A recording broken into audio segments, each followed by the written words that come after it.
Hello everyone, my name is Chelsea and welcome back to my channel. For today's video, we have my September book haul.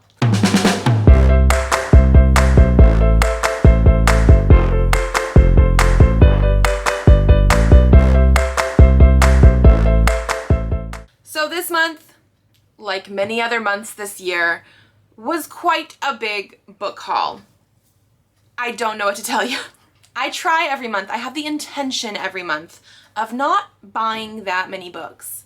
And then somehow I end up in a bookstore and I do. So I think I have like 20 books to show you today, as well as a couple unboxings actually.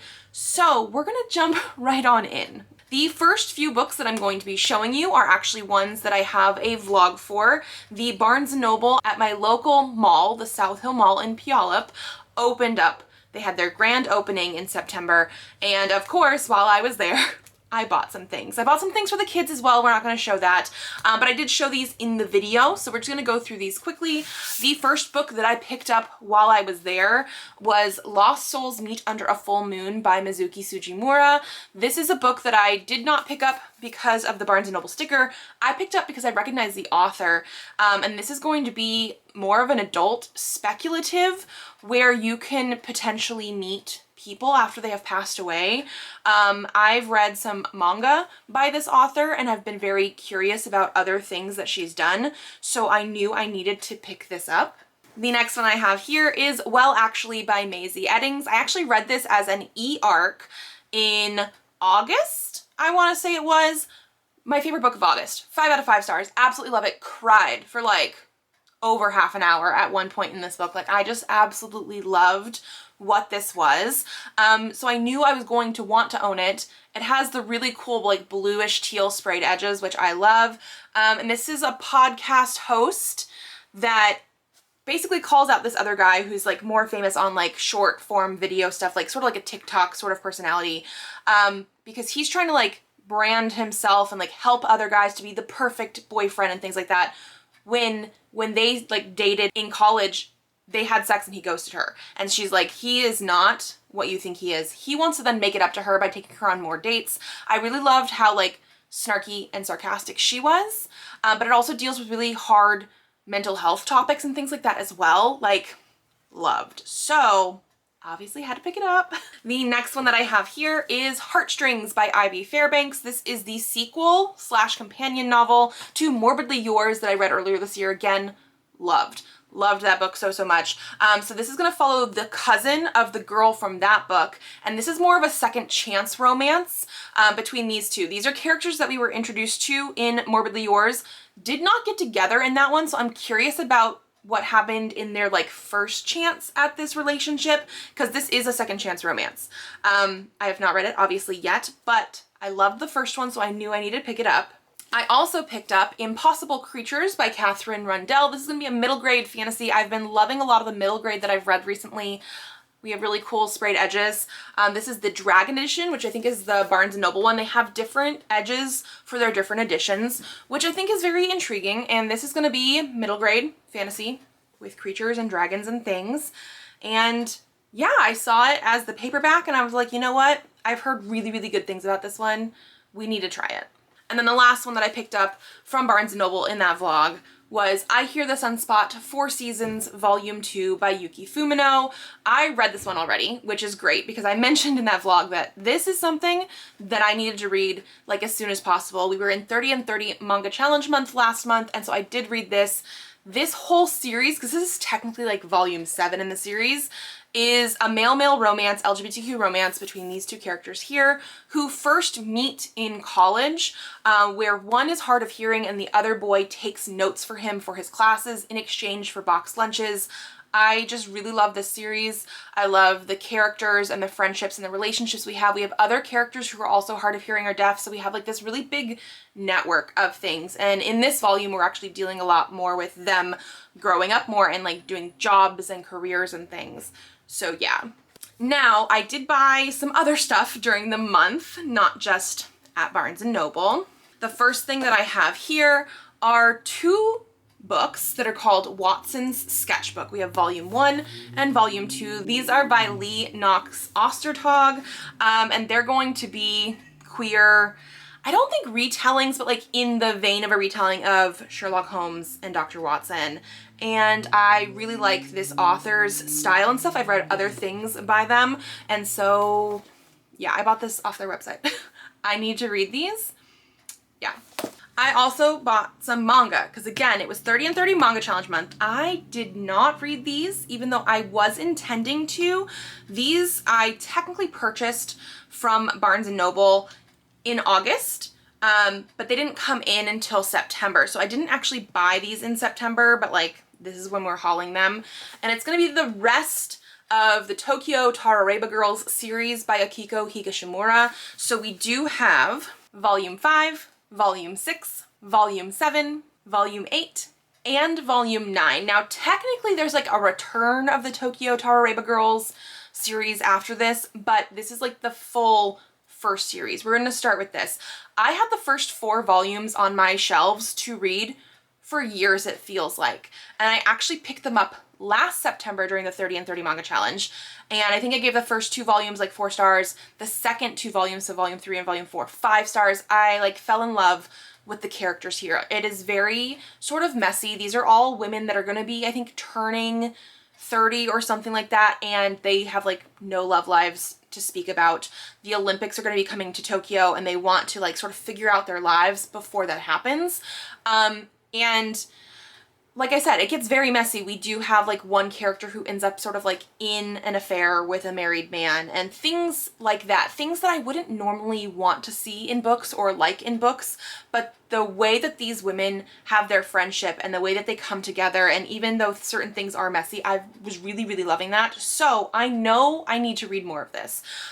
So I bought the whole rest of the series when Barnes & Noble was doing some sort of like double points thing, because I have the membership and you get points for how much you spend. So yeah.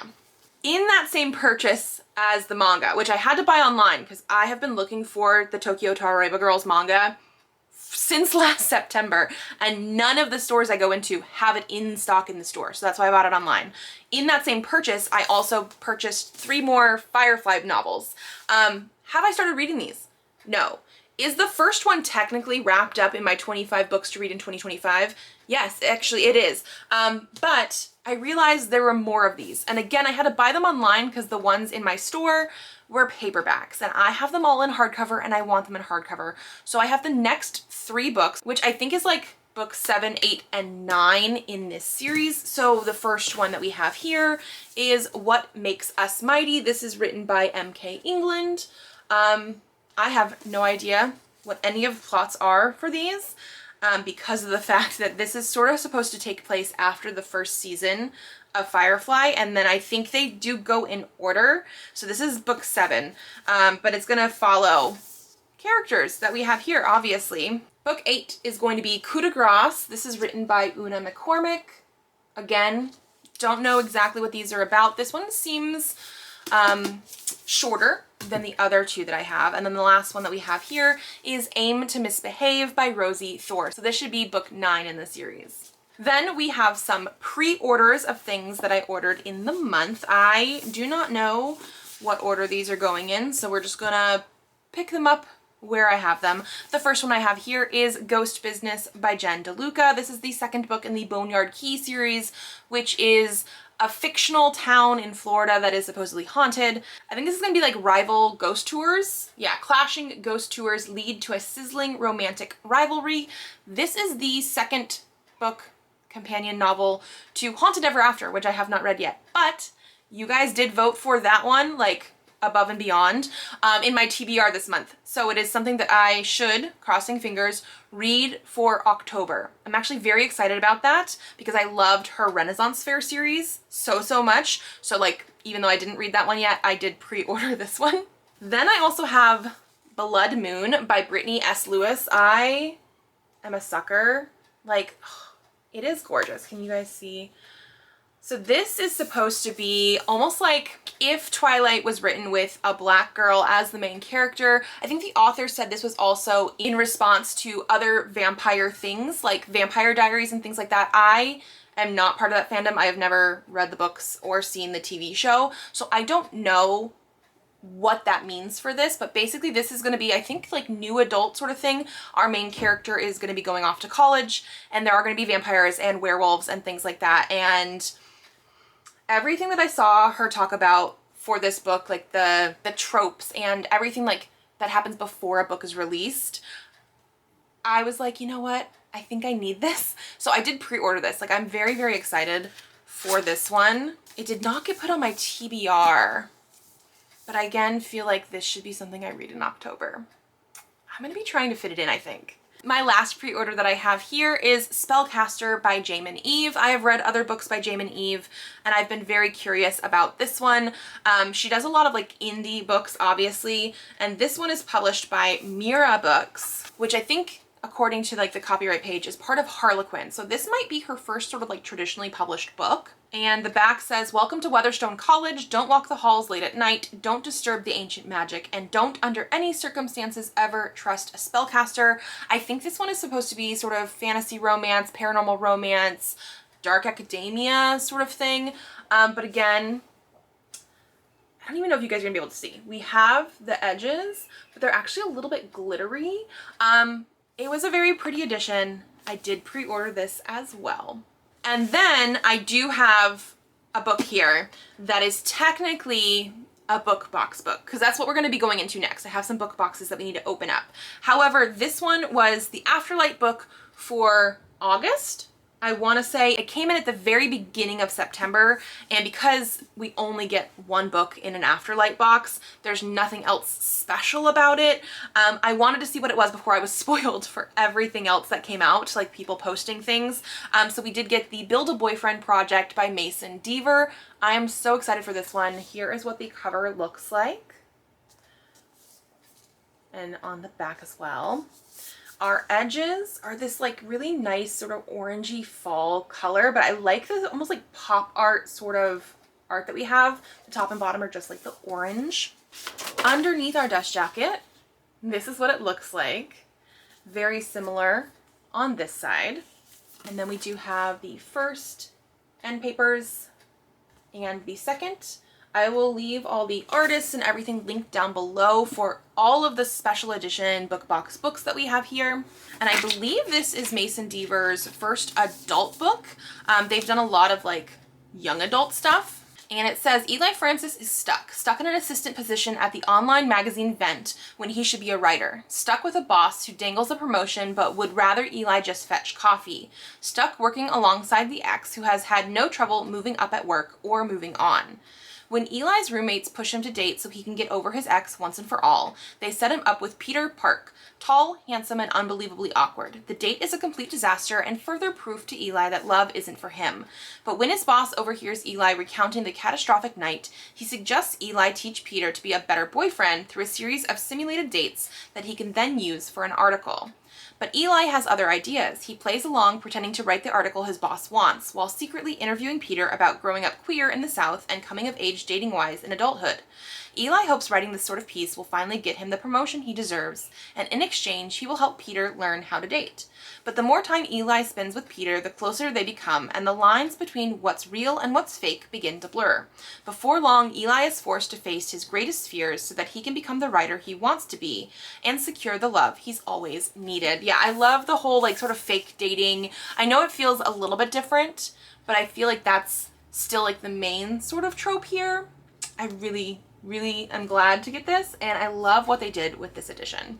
Okay, like I said, I now have two book boxes here. The first one is Rainbow Crate, which does have two books in it, but I'm pretty sure this is like August's box. Again, probably came in near the beginning of September, and I just actually did not unbox this one yet, so we are gonna take a look. Okay, so we have a card on top, which our theme is cozy horror, which actually sounds really good for this month. Oh gosh, am I going to be trying to put even more books on my TBR? And I mean TBR for this month, not just like my other TBR, because like, of course, they're gonna go over there. But I was already needing to read more books than just what you guys saw in my TBR video, because I talked about it in my TBR video. I need to read books that I'm in the middle of. I'm in the middle of so many books right now. It's ridiculous. So let's take a look here though. We do have them in this nice foam, which they've been doing lately, and 2 books. Okay, so let's start with the first one on top. Okay, so the first book that we have here is How to Survive This Fairy Tale by S.M. Hollow. I don't remember what the original covers of these are supposed to be. I think they show us on our card, which is this here. I'm fine with either cover. I actually think this style of art on here, the kids are playing drums, I bet you guys can hear that, feels sort of fairy tale-esque. Like, I feel like these are illustrations you would find maybe in like a Brothers Grimm if they were going to have that kind of stuff. In color here, obviously, but I do like that idea. The back says, you are not a hero, you don't get your true love. This is the part where you lose everything. This is the part where you rewrite your story. After losing everything in service to the evil queen and driven to the edge of sanity by a cruel narrator who won't let him die, Hansel must bring himself to do the impossible, forge his own destiny, or give up his happily ever after. Yeah, because again, these are going to be cozy horror, so like, how to survive a fairy tale. Let's take a look, obviously. It really does not want to show you guys. The edges here. Okay, well, it's like purpley with thorns and vines, and then it has this like heart in the middle. I do not know why, because I'm blocking my face. Usually you do that, it'll let you, finally. See? Really cool. Very nice. The thorns and stuff do go around. The bottom shows more of like feathers almost, I want to say, and the top, again, has cookies and pastries. Okay, so going underneath, ooh, I really like this art style. Again, very sort of fairy tale-esque, but this almost feels a little happier in tone. Maybe it's the colors too. I really like this. And then the back, again, very gorgeous. I really, really like this. Whoever this artist is, I'm in love. Oh, here's the spine. I like that it looks sort of like an older book. It has like the designs and things. Okay, so then underneath, I like this art style too. Okay, whoever they got for the art on this book, I'm really liking the difference in the art style, but I really do like the different ones individually myself as well.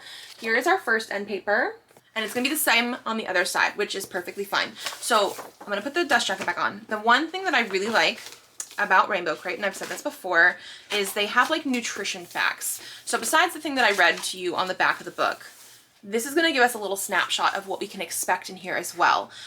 So for representation, they have 100% Achillean, 50% PTSD and depression, and 65% physical disability. Okay, I'm liking the idea of a lot of different representation in here.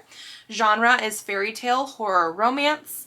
And for plot, these are going to be like the different tropes we have here. We have cozy horror game vibes, childhood friends to lovers, found family, and redemption through love.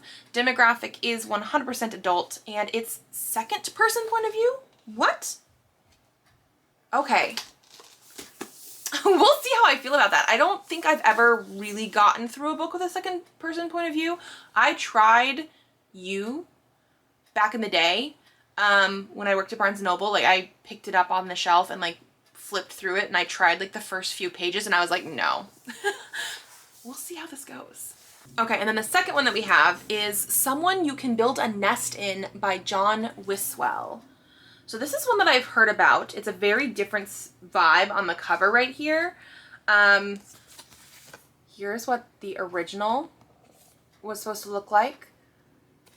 It is a very different vibe. I don't think I have a preference necessarily one way or another, except for this, I don't know, it feels more hopeful in a way, which is interesting. Okay, the back says, Shishishen, okay, interesting, has made a fatal mistake to all monsters. She's fallen in love. Okay, maybe that is a little bit more hopeful. Shishishen is a shapeshifter. I'm going to That sounds like a tongue twister right there. Is a shapeshifter who happily resides as an amorphous lump at the bottom of a ruined manor when her rest is interrupted by hunters intent on murdering her. She constructs a body from the remains of past meals, a metal chain for a backbone, borrowed bones for limbs, and a bear trap as an extra mouth. However, the hunters chase Shishishen out of her home and off a cliff. Badly hurt, she's found and nursed back to health by Homily, a warm-hearted human who has mistaken Shishishen as a fellow human. Homily is kind and nurturing and would make an excellent co-parent, an ideal place to lay Shishishen's eggs so their young could devour Homily from the inside out. But as they grow close, she realizes humans don't think about love that way. Okay, interesting. I'm not going to read more, but like, this is one, like I said, I had heard about. And so when I saw that these were in this box, I was like, you know what? I think we're going to try. Here's what our edges look like, which is interesting. I don't know exactly what that is intending to be, but that's okay. Okay, underneath the dust jacket, this seems more creepy. It's not exactly similar to the very first cover, but again, I feel like this has more of that creepy, more ominous sort of tone. Here's the back. Not as sort of creepy as the front in a way, but still interesting. Maybe this is the pieces that she used to build her body, maybe. And then underneath here are the end papers. This feels very similar to the art from the cover. Same end papers on the back as well.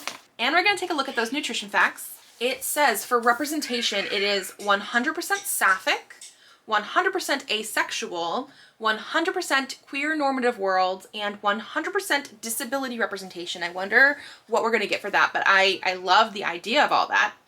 Great. Genre is macabre fairy tale, and plot, we have horrific meets wholesome, ace for ace monster romance, monster and monster hunter, and shape-shifting eldritch monster. Demographics is 100% adult with a third-person point of view. I'm loving the idea of ace rep in here. I don't think I realized that's where we were going. Very excited. Oh, and it looks like we do have a book plate that fell out of one of the things over here for that first book, which means this one actually is signed and bound in. I completely forgot to look for that, but that is great. And now the last box we have is an Illumicrate. This one is for September, came in closer to the end of the month, so I saved it. And we have all the stuff in here. So let's see. The theme is Knightcore, and let's see what we got in here. So lots and lots of those squiggly wiggly worms. First and foremost, like so many, more than normal. Okay, the first thing we have here is this 9 for the Tomb bookmark set inspired by Gideon the Ninth. I DNF that book, sorry to say. The writing style, not my thing. I understand why so many people love it, not my thing. We're gonna take a look at the bookmarks. I feel horrible for ripping this envelope though, in case I do something else with them. Okay. Oh God. That, yeah. Okay. Okay, these are gonna be gorgeous though, I can already tell you. We'll start on this side because I'm pretty sure that's Gideon, right? So you have Gideon. Personally, I almost wish they had names on here because then I could tell you guys more. On the back of Gideon's, we actually have, who is this, Harrow? So these are double-sided bookmarks at that. Those are probably going to be the only people I can tell you who they are. Here's the next one. And on the back, we have this guy, third bookmark. And on the back, fourth bookmark. And on the back, fifth bookmark. And on the back, sixth bookmark. And on the back, seventh bookmark. And on the back, and eighth bookmark. And on the back, literally no idea who any of these people are, but apparently there's a ton of them. So hopefully if you guys do like this series, you got all the characters you thought were important. Okay, the next thing that we have in here is this. Interesting. The Sixth Omen bookshelf bunting inspired by The Knight and the Moth by Rachel Gillig. I know The Knight and the Moth is super popular. I've been on the fence whether it would be my thing or not. It almost feels like it'd be leaning a little bit more historical, even though I know it's like fantasy and stuff. This is gorgeous though. Like, I actually might end up using this anyway. So this is going to be bunting. So like you could hang it up on your bookshelves. It is foam, so like the back is very plain, but it seems like it's going to be a lot of it. I actually really like that. Okay, I'm not going to take it out anymore. I don't want it to get like tangled or anything. I might be hanging that up. Okay, the next thing we have in here is some sort of bag. Lioness Rampant Cosmetics bag, inspired by the Song of the Lioness Quartet by Tamara Pierce. That is also something that I have not read, but I have actually been very curious about it. I've heard very many good things, and this bag is very nice. Obviously, you don't have to use it for cosmetics, but here's like the design on it. Is this upside down? A little bit, yeah. Here, now you can see everything right side up. We have like lions and birds and a cat and other fantasy things, shields and swords and things. Like, this is very, very pretty. I love the green color here. It does, you know, open up.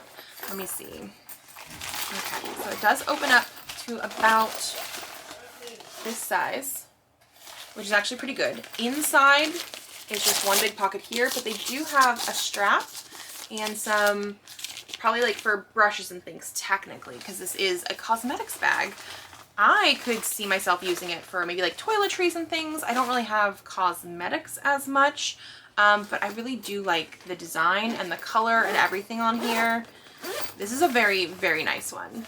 And then I think we have one thing left before the book, and it is going to be a sword replica. This one is going to be an Excalibur sword replica from the Legendborn Cycle by Tracy Dion.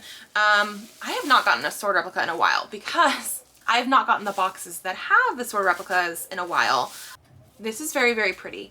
I do have Legendborn. It is something that I definitely need to read, want to read, have not done yet. But I'm also, or at least I was, a very big King Arthur, Camelot sort of girl. So I really do like the idea of this. It is very gorgeous. So we have like red here. It is a very nice hefty weight. There is some sort of design on here, but it's not like anything too specific. I think it says something though too. Take me up, cast me away. Interesting. I'm sure people that have read the book know what that means. And then in here, it actually has like cutouts, which I think is really cool. Like, I like that it's not like purely solid. It has some cutouts there. So this, very fancy, very nice. And I think that was everything before the book. So here's our book. Let me get the plastic off. And so our book for the month is The Second Death of Locke by V.L. Bovalino. This is a thicker book, which is nice because I think this is going to be more like higher fantasy sort of stuff. Here's what the back looks like. We have a little bit of like, yeah, a little design that's only in like the shininess of it. Evaporated or submerged, it didn't matter. Locke vanished that day and no trace of it had been seen since. No bodies, no debris, no survivors. Just a blank span of sea in the Bay of Locke with nothing remaining of the Obsidian Isle and its 1,000-year legacy of power. Interesting. Okay, here's what our edges look like. Very intricate, and it is going to sort of go on the bottom and the top. Ooh, okay, underneath. Personally, I really like this. Not my favorite other designs, but in general, I think because this feels, again, like it's going to be more of like a epic high fantasy sort of thing, this fits the vibe that I feel like the book is going to have. Here is what the spine looks like. And here's the back, which is intriguing. I can't quite tell. Something that's breaking apart. A person? Maybe as well, like that looks like maybe a person going supernova or something. Okay, here is our first end paper. And then also the second. I know this is not like a King Arthur thing, but the vibes of that, I can see why they included the Excalibur. It feels in that vein. And then they don't really do signed books anymore, but they do usually have like an author note with a signature or something at the bottom. So we do have that in here. We have a map. Yeah, this is definitely going to be a little bit more like high fantasy. Oh, I love the chapter, or I guess part headers. It's not even a header. It's the whole freaking page. I like that. Okay, yeah. Very excited for this. And it says, love, loyalty, sacrifice. Gray Flynn has dedicated her life to her mage, Kier. She will be his blade on the battlefield, his healer and protector. The deep well of raw power inside her is Kier's to use. Gray would do anything for Kier, be anything for him if he would only ask. When a quest to protect the child of an enemy kingdom pulls them into the dangerous heart of their nation's war, Gray and Kier will need to decide what they are willing to sacrifice to protect their secret. For Gray is no ordinary magical well, but heir to the lost island of Locke, the root of all power. If she dies, all magic dies with her. It does say it's going to be a devastatingly romantic epic fantasy about the undying bond between a knight and their mage. Okay, so yeah. This definitely felt romance vibes in there. Like I said, I was saying epic or high fantasy. I get mixed up a little bit. Definitely epic fantasy vibes. And this is the pseudonym of Tori Bovalino, who has done 3 YA books. I'm pretty sure this one is supposed to be adult though. So this must be her first adult book. So yeah, again, very, very excited to see what I think about this. I love the idea of this so much. And so, you guys can't see it, but I'm literally putting it on my pile over here, up here. That's everything. That is everything that I needed to haul today. Again, more than I was intending to do.